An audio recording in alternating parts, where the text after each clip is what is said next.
Председателската смена во Украина со новиот проруски Виктор Јануковиќ нема да ги наруши добрите политички и економски односи со Македонија. Киев и Скопје имаат повеќе од 15 години пријателски билатерални односи кои ќе продолжат да се надоградуваат.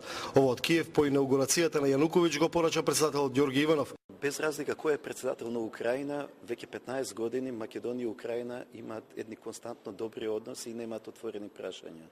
Така што и ова смена председателска нема да влијае на односите што ги има Македонија кон Украина. Имаме трговска размена, имаме во мултилатерала, особено имаме во сферата на одбраната континуирана добра соработка. Така што председателските промени во Украина не влијаат на односите меѓу нашите две земји и нашите два народи. Иванов во Киев беше во друштво на уште 8 председатели и повеќе од 50 државни делегации. Со дел од нив имаше и билатерални средби, меѓу кои со полскиот Лех Качински. Разговарал и со советникот за национална безбедност на САД генералот Џонс. Доминантна тема било прашањето за името.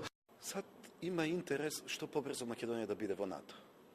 Затоа што и тие имат вложувано во она што е реформи на Македонија да биде членка на НАТО. Украина и со Јануковиќ останува стратешки партнер за Европската унија. Таква подршка со своето присуство директно испрати шефот на европската дипломатија Кетрин Ештон. Западна Европа очекува и по изборот на Јануковиќ Украина да остане на реформските процеси. Иако многумина очекуваа председателско присуство и на Москва, сепак во Киев дојде само председателот на Руската дума. На инаугурацијата дојде и заменик генералниот секретар на НАТО, иако за Јануковиќ оваа приказна речиси е и завршена.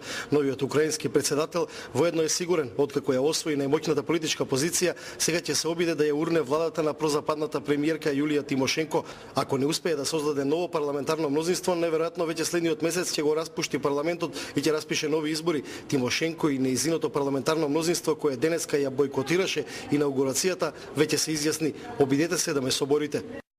Украина е држава во која речиси ретко кој плаќа даноци. Обседната е со корупција. Сега се наоѓа пред нов предизвик во нова политичка криза.